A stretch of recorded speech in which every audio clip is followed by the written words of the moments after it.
Welcome to Let's Talk Criterion, your regular programme featuring forthcoming releases in the Criterion collection. And in this edition, we take a look at the film In the Heat of the Night, directed by Norman Jewison, and starring Sidney Poitier and Rod Steiger, coming to the collection in 4K UHD. In the heat of the night,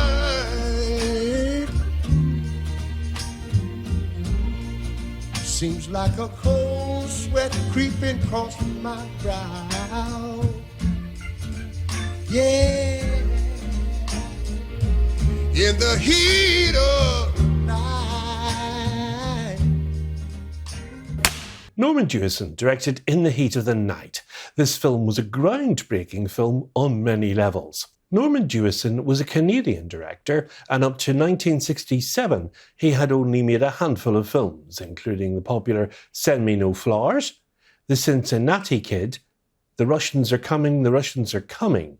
But I'm not sure he even knew the power he was about to unleash when he teamed Rod Steiger and Sidney Poitier together in Walter Marish's story of a black police detective from Philadelphia who comes to a Mississippi town to investigate a murder and comes up against a bigoted police chief played by Rod Steiger.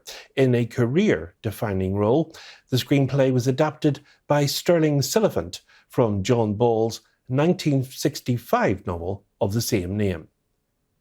In the Heat of the Night is under no delusions that racial prejudice can be corrected merely by white people coming into proximity with intelligent, successful people of colour, particularly in a small town like Sparta, Mississippi. Virgil Tibbs, that's Sidney Poitier, dons a slick suit, employs a vivid vocabulary, and carries himself with an aura of confidence and import. But he knows that he's firmly entrenched in the Deep South, and when he's suddenly arrested in humiliating fashion by Officer Sam Wood, played in the film by Warren Oates, and with no questions asked, Tibbs wisely stays quiet and allows himself to be roughly escorted to the nearest police station.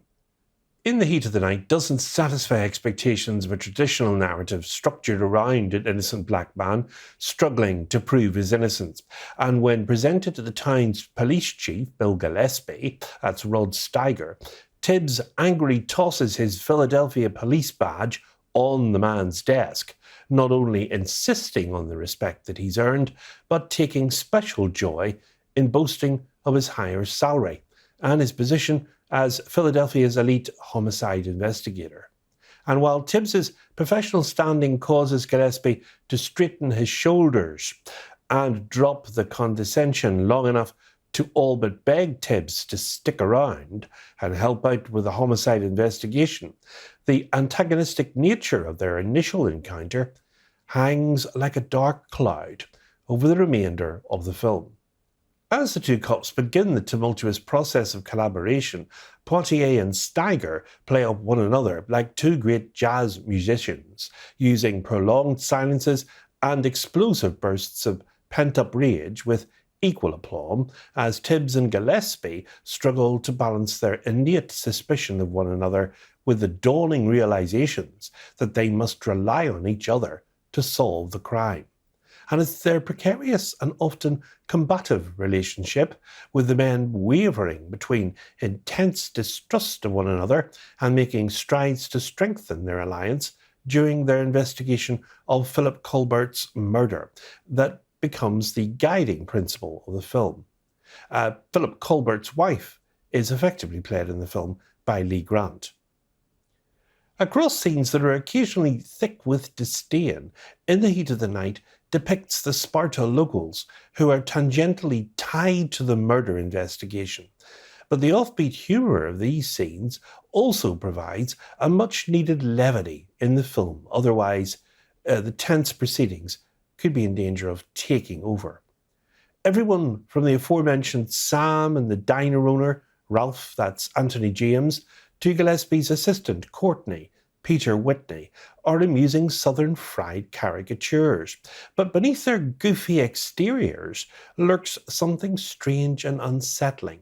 Such scenes, for instance, as Ralph putting on satirical country song Foul Owl on the Prowl on the jukebox and awkwardly dancing around the diner get at how this lifestyle of the rural South is fundamentally incompatible with inclusion, especially of a well-educated black man like Tibbs.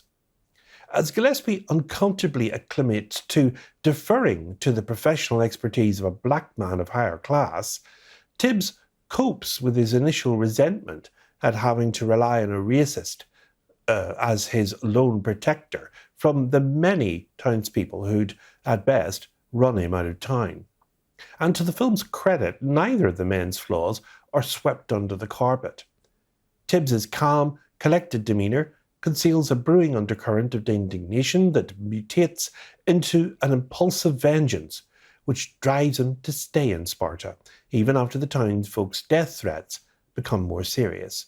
And while Gillespie grows to admire Tibbs for his skills as an investigator, his prejudices are too deeply embedded to allow a true kinship between them to flourish. In the Heat of the Night embraces a more nuanced understanding of how people evolve. In one particular complex, emotionally disarming scene late in the film, Tibbs visits Gillespie at his home, where the latter suddenly begins to open up to him and speak about his loneliness.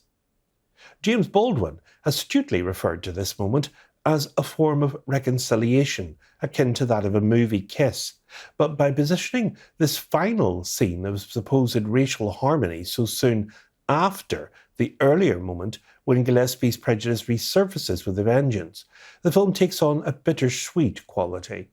The men's final goodbye portends hope while subtly yet cynically acknowledging that Gillespie's feelings of camaraderie with a black man are fleeting, that his racism will almost certainly endure long after Tibbs's train has pulled out of the station. Now, both Sidney Poitier and Rod Steiger were the first choices to play their roles. According to the AFI catalogue of feature films, the two were old friends who had long sought an opportunity to work together. And In the Heat of the Night was the film debut for several of his actors as well. That's Scott Wilson, Anthony James, Quentin Dean, and Eldon Quick. And Clegg Hoyt's unbilled appearance in the film was his final acting role. He sadly died 2 months after the film was released. Now, the film score was composed, arranged, and conducted by the late Quincy Jones, and the soundtrack album was released on the United Artists label in 1967. The title song, performed in the film by Ray Charles and composed by Quincy Jones, with its lyrics written by Alan and Marilyn Bergman, was released as a single by ABC Records, and it reached 33 on the Billboard Hot 100 chart. Released by United Artists in August of 1967, In the Heat of the Night was a widespread critical and commercial success, and at the 40th Academy Awards, the film was nominated for 7 awards, winning 5, including Best Picture, Best Adapted Screenplay, Best Editing, Best Sound, and Best Actor, of course, for Rod Steiger. And Quincy Jones himself, for his score, featuring the title song performed by Ray Charles, was nominated for a Grammy Award. The success of the film spawned 2 film sequels, featuring Poitier and a television series of the same name, which aired from 1988 to 1995. Now, In the Heat of the Night is part of a trilogy, as I've just mentioned, with They Call Me Mr. Tibbs, 1970, and The Organization, 1971, where Sidney Poitier reprises his role as the Philadelphia detective. We have 1 4K UHD disc of the film and 1 Blu-ray with the film and these supplemental features. 4K digital restoration with uncompressed mono soundtrack, alternate 5.1 surround DTS HD master audio soundtrack, interviews with director Norman Jewison and actor Lee Grant, segment from a 2006 American Film Institute interview with actor Sidney Poitier, interview with Aram Goudzolian, the author of Sidney Poitier, Man, Actor, Icon. Audio commentary featuring Jewison, Grant, actor Rod Steiger, and the cinematographer Axel Wexler. Turning Up the Heat, Movie Making in the 60s, a programme about the production of the film and its legacy, featuring Jewison, Wexler, producer Walter Misch, and filmmakers John Singleton and Reginald Hudlin. Quincy Jones' Breaking New Sound, a programme about Jones's innovative soundtrack, including the title song sung by Ray Charles. That features interviews with Jones, lyricists Alan and Marilyn Bergman, and the musician Herbie Hancock. A trailer and a written essay by critic K. Austin Collins.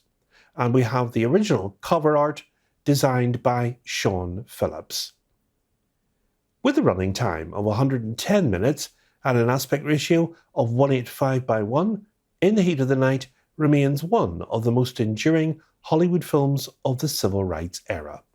It releases as a UHD combo pack on Tuesday the 6th of May in the US only as Existing Spine 959. And the film was also available on a 4K UHD from Kino Lorber, with a scan taken from the original camera negative. This version contains not only They Call Me Mr. Tibbs, but also the sequel to that, The Organisation, so you actually get the remainder of the trilogy on the set contained on the accompanying special features Blu-ray. Now, I did have to mention that, as it would have been remiss of me not to. Next time on Let's Talk Criterion, we'll be taking a look at one of the most enduring and charming French musicals, Jacques Demy's The Umbrellas of Cherbourg, getting a 4K UHD upgrade in the collection. So, until then, from me, as always, it's goodbye, and above all, good Criterion viewing. But hold on, it won't be long. Just you be strong, and it'll be all